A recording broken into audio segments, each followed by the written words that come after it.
হামের উপসর্গ নিয়ে যারা ভুগছে তাদের ক্ষেত্রে কখন হাসপাতালে যাওয়া প্রয়োজন, কোন ক্ষেত্রে বাসায় থেকে ট্রিটমেন্ট করতে পারবে?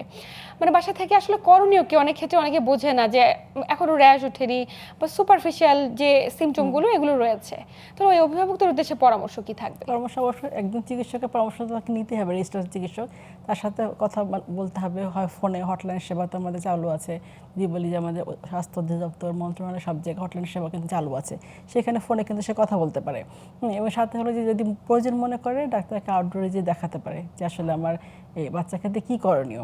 সেক্ষেত্রে হলো যদি বললাম যে হামের তো আলাদা করে স্পেসিফিক কোনো ট্রিটমেন্ট নেই, অ্যান্টিভাইরাল নেই, সেক্ষেত্রে সিমটোমেটিক ট্রিটমেন্ট যেটা বলে উপসর্গ অনুযায়ী চিকিৎসা সেবা দেওয়া।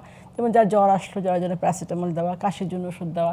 এবং সেই বাচ্চাটাকে হামের ক্ষেত্রে যেটা হয়, কমপ্লিকেশনটা হয় হলো সেকেন্ডারি ইনফেকশন, ব্যাকটেরিয়াল ইনফেকশন দিয়ে হতে পারে, যার ফলে কিন্তু নিউমোনিয়াটা বেশি হয়। মারা যারা যাচ্ছে তারা কিন্তু বেশিরভাগই নিউমোনিয়া অথবা মস্তিষ্কে প্রদাহ।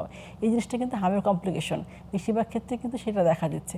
সেটা যাতে না হয় সেভাবে খেয়াল রাখা, যে বাচ্চাটা যে কাশি হচ্ছে, কাশিটার জন্য ওষুধটা যে দেওয়া, বা জ্বরটাকে যে মানে থামিয়ে রাখা, মানে জ্বর উঠলে প্যারাসিটামল খেয়ে স্পঞ্জিং করে জ্বরটাকে কমিয়ে রাখা, সেটা কিন্তু অবশ্যই দেওয়া। অনেক কাছে খেয়াল করে না, জ্বরটা অনেক বেশি 103, 4 আরও বেশি, তখন সে জ্বরটাকে সেই যে মানে জ্বরটাকে নামানোর জন্য তাকে প্যারাসিটামল স্পঞ্জিং করা, সেটা হয়তো বা খেয়াল করছে না, তখন সে বাচ্চাটা কিন্তু খিচুড়ি হতে পারে।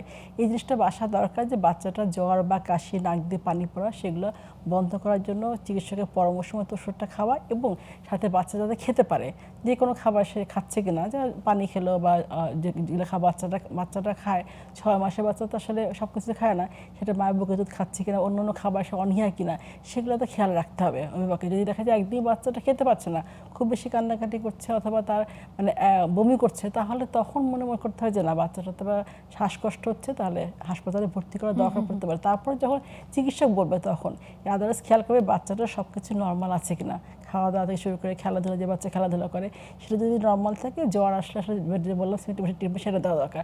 এটা হলো হামের ক্ষেত্রে বলছি। আর যদি এখন হয়তো বুঝবে কি করে হাম হলো, র্যাশটা খেয়াল করবে, কারণ এই জ্বরটা কিন্তু ডেঙ্গুর জন্য হতে পারে। সেটা ডেঙ্গু নাকি সিজনাল ফিভার, সেটা খেয়াল রাখতে হবে, কারণ এখন তো ডেঙ্গুরও সিজন, সামনের দিকে হয়তো বা বর্ষার সময় আর বাড়বে, কিন্তু এখনও যে ডেঙ্গু পজিটিভ পেশেন্ট পাওয়া যাচ্ছে, ইনভেস্টমেন্ট পজিটিভ আসছে, সেক্ষেত্রে মানে খেয়াল করে যে সে হাম ভেবে থাকলো কিন্তু তার ডেঙ্গু হলো, হ্যাঁ, তখন পেটের কাউন্টটা কমে যেতে পারে। সেক্ষেত্রে বাচ্চাটা আসলে এই যে খাওয়ার দিকটা খেয়াল রাখা, যে খেতে পারছে কিনা, সুস্থ আছে কিনা, এবং ঠিকমতো খেলাধুলা করছে কিনা, এই জিনিসটা খেয়াল রাখা দরকার। এবং যে কোনো যদি বিপজ্জনকগুলো থাকে, যেমন একদমই খেতে পারছে না, তার লুজ মোশন হচ্ছে, বা পেটে ব্যথা করছে, বলতেছে পেটে ব্যথা দেখাচ্ছে, বা তাহলে বমি হচ্ছে খুব বেশি, শ্বাসকষ্ট হচ্ছে, এবং সাথে যদি তার খিচুড়ি টাইপের কিছু হয়, এরকম যদি যেগুলো থাকে, সেটা বুঝবেন আসলে হাম নাকি তার ডেঙ্গু নাকি অন্য কোনো সমস্যা। বিপদচিহ্নগুলো যে কোনো কারণ হতে পারে, সেটা কিন্তু আসলে অবহেলা না করে শুরুতে চিকিৎসকের পরামর্শ নিয়ে হাসপাতালে ভর্তি হওয়া।